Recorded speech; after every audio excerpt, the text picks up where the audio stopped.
Hi friends, welcome back to our YouTube channel. మీరు చూస్తున్నారు master TV. నేను మీ విజయ్ కుమార్. ఈరోజు విద్యా ఉద్యోగ సమాచారం ఏమున్నది, మరి అన్ని దినపత్రికలలో వచ్చినటువంటి విద్యా ఉద్యోగ సమాచారం ఏముందో మరి ఒకసారి చూసే ప్రయత్నం అయితే చేద్దాం. మిత్రులందరూ కూడా వీడియోని తప్పకుండా ఎండ్ వరకు చూడండి. ప్రతి ఒక్కరు లైక్ చేయండి. ఈ యొక్క వీడియోని మీ ఫ్రెండ్స్ అందరికీ కూడా వాట్సాప్ గ్రూప్లలో షేర్ చేయండి.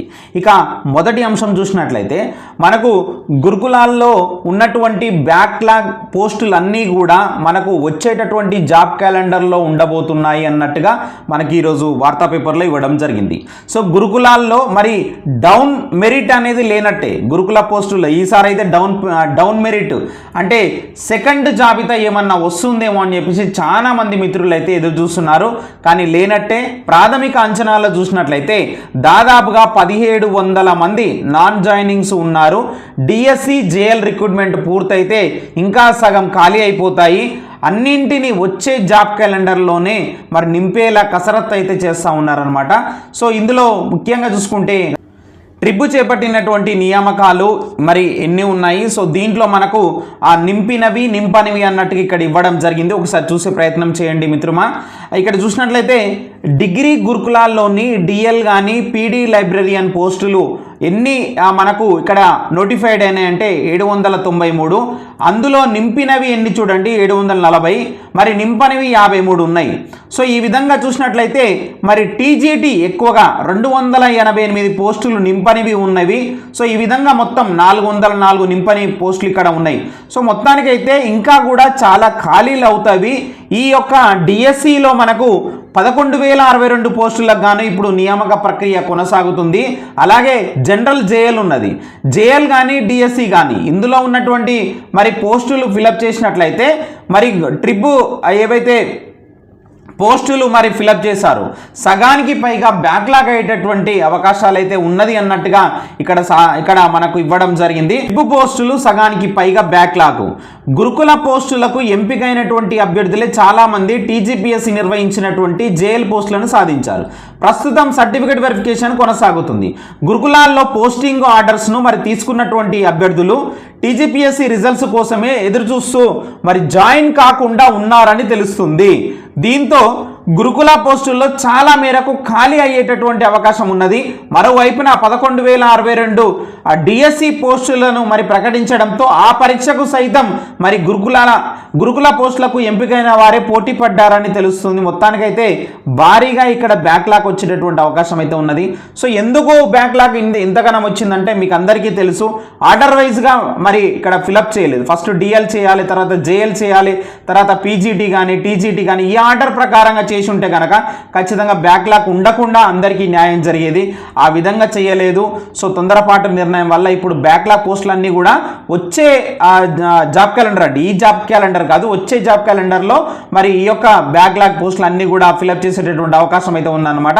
సో నిన్న మనకి ఈనాడు పేపర్లో కూడా ఇవ్వడం జరిగింది. మొత్తం దాదాపుగా ఎన్ని పోస్టులు ఉండనున్నాయంటే 6,000 పోస్టులు మళ్ళీ గురుకులాల్లో ఉండేటటువంటి అవకాశం అయితే ఉన్నది. 6,000 పోస్టులు ఇప్పటి నుంచే మీరు గురుకులాల్లో ఖచ్చితంగా ఇంగ్లీష్ మీడియం ఉన్నా నెగిటివ్ మార్క్స్ ఉన్నా కానీ టీజీటీ పీజీటీ కొట్టాలి ఖచ్చితంగా అనేటటువంటి లక్ష్యం ఉన్న వాళ్ళు ఇప్పటి నుంచే చదవండి. ఖచ్చితంగా మీరు సక్సెస్ అవుతారు. ఎవరైతే లాంగ్ ప్రిపరేషన్లో ఉండే వాళ్ళు మాత్రమే సక్సెస్ అవుతారు. రైట్. నెలాఖరులోగా డిఎస్సి రిజల్ట్స్ రాబోతున్నాయి. మరి కసరత్తు చేస్తున్నటువంటి అధికారులు ఒక్కరోజు వ్యవధిలోనే మరి ఫైనల్కి ఫలితాలు కూడా ఇవ్వబోతున్నారు. అంటే ఫస్ట్ ఫర్ ఎగ్జాంపుల్ రేపు ఫైనల్కి రాబోతుంది అనుకోండి, దాని మరుసటి రోజే మరి ఫలితాలు కూడా ఇచ్చేటటువంటి అవకాశం ఉంది. అక్టోబర్ ఫస్ట్ వీక్లో నియామక ప్రక్రియ అయితే మరి ఉండబోతుంది అన్నట్టుగా, దసరా కానుకగా చేస్తారా అన్నట్టుగా క్వశ్చన్ మార్క్ కూడా వస్తుంది. మనకైతే దసరా కానుకగా మరి ప్రభుత్వం మరి ఈ యొక్క నియామక పత్రాలు మరి ఇస్తారా అన్నట్టుగా మనకి రాశారనమాట. 3 చొప్పున మరి ఎంపిక చేస్తారు. 1:3 రేషియోలోనే ఎంపిక చేయబోతున్నారు. డిఎస్కి సంబంధించినటువంటి అప్డేట్ అది. రైట్. నెక్స్ట్ చూద్దాం. ఏటా జాబ్ క్యాలెండర్ అనేది ఉంటుంది. TGPSC chairman Mahender Reddy sir చెప్పడం జరిగింది. ప్రతి సంవత్సరం జాబ్ క్యాలెండర్ అనేది ఉంటుంది అని చెప్పేసి చెప్పడం జరిగింది. రాష్ట్ర ప్రభుత్వం ప్రకటించినటువంటి జాబ్ క్యాలెండర్ ఈ ఒక్క ఏడాది కోసం కాదని వచ్చే ఏడాది మరో జాబ్ క్యాలెండర్ కూడా ఉంటుందని మరి ఉద్యోగులు అందుకు అనుగుణంగా పని చేయాలని చెప్పేసి Telangana public service commission chairman TGPSC chairman Mahender Reddy అన్నారనమాట. ఏటా జాబ్ క్యాలెండర్ను మరి అనుకున్న సమయానికి పూర్తి చేయాలంటే కమిషన్ ఉద్యోగులు తమలోని నైపుణ్యాన్ని పెంపొందించుకోవాలని చెప్పేసి మరి సూచించారనమాట. 78వ స్వాతంత్ర దినోత్సవం పురస్కరించుకొని టీజీపీఎస్సీ ఆఫీస్లో మరి జాతీయ పతాకాన్ని మరి ఆవిష్కరించి ఈ విధంగా మాట్లాడడం అయితే జరిగిందనమాట. అంటే ప్రతి ఏటా ఖచ్చితంగా జాబ్ క్యాలెండర్ ఉంటుందన్నమాట. అయితే ఈ జాబ్ క్యాలెండర్లో ఉన్నటువంటి మరి ఉద్యోగాలను మరి భర్తీ చేయడానికి సో మరి అందులో పనిచేస్తున్నటువంటి ఉద్యోగులు కూడా కొంత లేటెస్ట్ స్కిల్స్ అనేవి నేర్చుకోవాలా, లేటెస్ట్ నైపుణ్యాలు ఇవన్నీ నేర్చుకుంటేనే మరి చాలా స్పీడ్గా వర్క్ చేస్తేనే కదా సో మరి అందులో ఉన్నటువంటి జాబ్ క్యాలెండర్లో షెడ్యూల్ ప్రకారం ఉంటుంది కదా, ఆ షెడ్యూల్ ప్రకారం లోపు మరి భర్తీ చేయాలంటే కనుక మీరు ఆ విధంగా చేయాల్సి ఉంటుంది. ప్రతి ఏటా జాబ్ క్యాలెండర్ ఉంటుందని చెప్పేసి ఈ సందర్భంగా చైర్మన్ మహేందర్ రెడ్డి సార్ అయితే చెప్పడం జరిగిందనమాట. స్కిల్ యూనివర్సిటీ చైర్మన్గా ఆనంద్ మహీంద్రా నియామకం అయితే మరి ఖరారైంది. కో చైర్మన్గా శ్రీనిరాజు ఏడాది పాటు వీళ్ళు పదవిలో ఉండబోతున్నారు. ఉత్తర్వులు జారీ చేసినటువంటి రాష్ట్ర ప్రభుత్వం.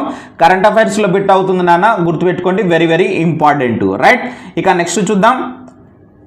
నేడే నింగిలోకి D3 ఏంది సార్ ఈ D3 అంటే కనుక చూడండి, ఈరోజు ఉదయం 9:17 ప్రారంభం కాబోతుంది. సో మనకు మొత్తంగా ఈ యొక్క ప్రయోగం అనేది 16 నిమిషాల 56 సెకండ్లలో మరి ఈ యొక్క ప్రయోగం అయితే పూర్తి చేసేలా మరి ప్రణాళిక అయితే ఇస్తారనమాట. ఏర్పాట్లు పూర్తి చేసినటువంటి ఇస్రో శాస్త్రవేత్తలు మరి SSLV సిరీస్లో ఇది 3వ ప్రయోగం, గుర్తుపెట్టుకోండి SSLV. So very very important. ఎన్నో ప్రయోగం ఏంటి, ఈ యొక్క రాకెట్ వివరాలు, ప్రయోగం ఏ విధంగా సాగబోతుంది ఏందనేది మీరు చూసుకోవాలి. ఓకేనా, ఇది మొత్తము 34 మీటర్ల పొడవు, మరి అలాగే చూసినట్లయితే 2 మీటర్ల వెడల్పు ఉంటుందన్నమాట. సో ఈ ప్రయోగాన్ని ఇక్కడ మొత్తం 16 నిమిషాల్లో పూర్తి చేసేలా దీన్ని అయితే మరి సిద్ధం చేశారనమాట. సో దీనికి సంబంధించినటువంటి మరి పూర్తి వివరాలు నేను మన యొక్క టెలిగ్రామ్ గ్రూప్లో కూడా మీకు అక్కడ పోస్ట్ చేస్తాను. మన యొక్క టెలిగ్రామ్ గ్రూప్లో జాయిన్ అవ్వండి. ప్రతిరోజు విద్యా ఉద్యోగ మరి కరెంట్ అఫైర్స్ సంబంధించినటువంటి అంశాలు మీరు తెలుసుకోవాలంటే కనుక మన యొక్క టెలిగ్రామ్ గ్రూప్ లింక్ అయితే డిస్క్రిప్షన్లో ఉంది, అక్కడ జాయిన్ అయ్యేటటువంటి. దీర్ఘశ్రేణి గ్లైడ్ బాంబు గౌరవ్ ఏంటి సార్ ఈ గౌరవ్ అంటే కనుక ఒకసారి చూసే ప్రయత్నం చేద్దాం. దేశీయంగా రూపొందించినటువంటి దీర్ఘశ్రేణి గ్లైడ్ బాంబు గౌరవ్ను ఎక్కడ ప్రయోగించారు చూడండి. ఒడిశా తీర ప్రాంతంలో వాయుసేనకు చెందిన అండర్లైన్ అండి, వాయుసేనకు చెందినటువంటి SU-30 MKI యుద్ధ విమానం నుంచి డిఆర్డిఓ గుర్తుపెట్టుకోండి, డిఆర్డిఓ తొలిసారి మరి విజయవంతంగా పరీక్షించింది. దీన్ని ప్రయోగించగా లాంగ్ వీలర్ దీవిలో ఉంచి మరి లక్ష్యాన్ని అత్యంత ఖచ్చితత్వంతో ఛేదించిందనమాట. సో దీనికి సంబంధించి కూడా మనకు రాబోయే కాంపిటేటివ్ ఎగ్జామ్లో ఖచ్చితంగా అడుగుతారండి. గౌరవ్ను మరి చూసినట్లయితే హైదరాబాద్లోని రీసెర్చ్ సెంటర్ ఇమారత్ రూపొందించి అభివృద్ధి చేసింది. అండర్లైన్ అండి, very very important.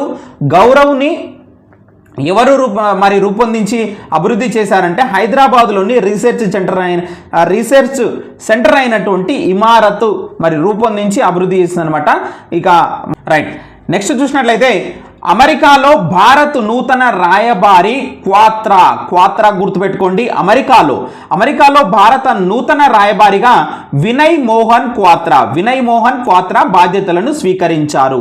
So very very important అయినటువంటి బిట్ అండి. సో ఇట్లాంటివి ఖచ్చితంగా మనకు కరెంట్ అఫైర్స్లో అడుగుతారు, గుర్తుపెట్టుకునే ప్రయత్నం చేయండి మిత్రమా. రైట్, ఇది అండి ఈరోజు ఉన్నటువంటి ముఖ్యమైనటువంటి విద్యా ఉద్యోగ సమాచారం. వీడియోని తప్పకుండా లైక్ చేసి షేర్ చేయండి. Thank you very much.